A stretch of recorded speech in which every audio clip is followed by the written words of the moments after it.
తెలంగాణ రైతాంగ సాయుధ పోరాటం ప్రపంచ చరిత్రలో మరుపురాని ఘట్టమని, రైతాంగ సాయుధ పోరాట స్ఫూర్తితో ప్రజా ఉద్యమాలను నిర్మిస్తామని ఎంసీపీఐ వరంగల్ జిల్లా కార్యదర్శి పెద్దారపు రమేష్ అన్నారు. ఈ రోజు దుగ్గొండి మండలం గిన్నిబావి జీఆర్బీ ఫంక్షన్ హాల్లో డివిజన్ కమిటీ ఆధ్వర్యంలో తెలంగాణ రైతాంగ సాయుధ పోరాట వారోత్సవాల్లో భాగంగా డివిజన్ కార్యదర్శి మహమ్మద్ రాజా సాహెబ్ అధ్యక్షతన సమావేశాన్ని ఏర్పాటు చేయడం జరిగింది. ఈ సమావేశంలో ముందుగా తెలంగాణ రైతాంగ సాయుధ పోరాట వీరులు అసెంబ్లీ టైగర్ మద్దికాయల ఓంకార్, భీమిరెడ్డి నరసింహారెడ్డి గార్ల చిత్రపటాలకు సమావేశం పూలమాలలు వేసి నివాళులు అర్పించడం జరిగింది. ఈరోజు ఎంసీపీఐయు నర్సంపేట డివిజన్ కమిటీ ఆధ్వర్యంలో తెలంగాణ రైతాంగ సాయుధ పోరాట వారోత్సవాలను పురస్కరించుకొని అమరవీరులకి ఘనంగా నివాళులర్పించడం జరిగింది. ఇచ్చబడినటువంటి తెలంగాణ రైతాంగ సాయుధ పోరాటం 10 లక్షల ఎకరాలను 4,000 గ్రామ స్వరాజ్యాలను ఏర్పాటు చేసినటువంటి మహత్తర పోరాటం. ఆనాడున్నటువంటి నైజాం రజాకార్లకు వ్యతిరేకంగా వారికి సపోర్ట్గా నిలిచినటువంటి నెహ్రూ సైన్యాలకు వ్యతిరేకంగా ధీటుగా నిలబడి పోరాటాన్ని నడిపినటువంటి మహత్తర ఘట్టం.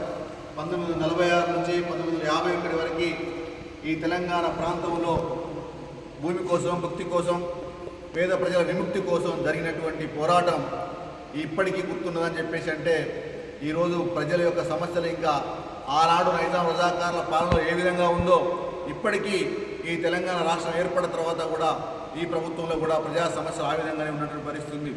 ఆనాడు భూమిని ప్రధాన కేంద్రంగా చేసుకొని పోరాటాలు కొనసాగినాయి.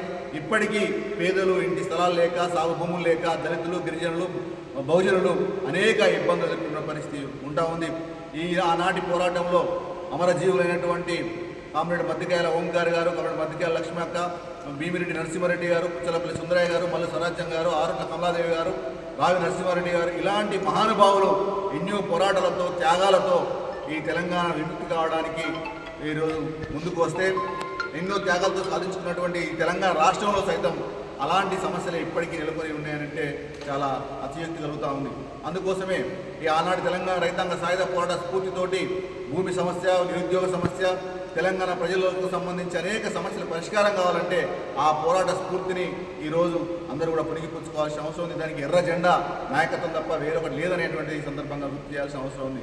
ఈరోజు తెలంగాణ రైతాంగ సాయుధ పోరాటంతో ఎలాంటి సంబంధం లేనటువంటి బీజేపీ, ఆర్ఎస్ఎస్, బజరంగ లాంటి వ్యక్తులు, శక్తులు ఈరోజు తెలంగాణ పోరాటాన్ని ఈరోజు వక్రీకరించి ఏదో ముస్లింకు వ్యతిరేకంగా హిందువులు చేసిన పోరాటంగా చిత్రీకరించే ప్రయత్నం చేస్తూ ఉన్నారు. కానీ ఆనాటి పోరాటంలో ముస్లింలు సైతం పెద్ద ఎత్తున పాల్గొన్నారు. కొంతమంది కామ్రేడ్స్ కూడా బందగి లాంటి వారు, షేక్ బైరుద్దీన్ లాంటి వారు అనేక మంది ఆనాడు నైజాం రజాకార్ల వ్యతిరేకంగా ప్రాణత్యాగం కూడా చేసిన పరిస్థితి ఉంది. కాబట్టి ఇది హిందూ ముస్లింలకు వ్యతిరేకంగా జరిగినటువంటి పోరాటం కాదు, భూమి కోసం, భక్తి కోసం, ఈ ప్రాంత విముక్తి కోసం జరిగినటువంటి మహత్తర పోరాటం.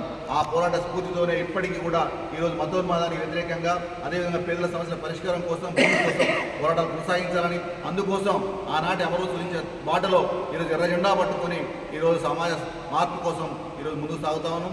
ఆ దిశలో ఈరోజు ఇక్కడ జరిగినటువంటి కార్యక్రమంలో పాల్గొన్నటువంటి ప్రతి ఒక్కరు కూడా ధన్యవాదాలు తెలియజేస్తూ కొనసాగిస్తాం. తెలంగాణ రైతాంగ సాయుధ పోరాటం అమరవీరుల వారోత్సవాన్ని చెప్పేసి ప్రతిజ్ఞ చేయడం జరుగుతూ ఉంది. జిందాబాద్ ఎంసీపీఐయు, జిందాబాద్ ఎంసీపీఐయు, తెలంగాణ రైతాంగ సాయుధ పోరాటం తెలంగాణ రైతాంగ సాయుధ పోరాటం మరిన్ని అప్డేట్స్ కోసం మా ఛానల్ని సబ్స్క్రైబ్ చేయండి.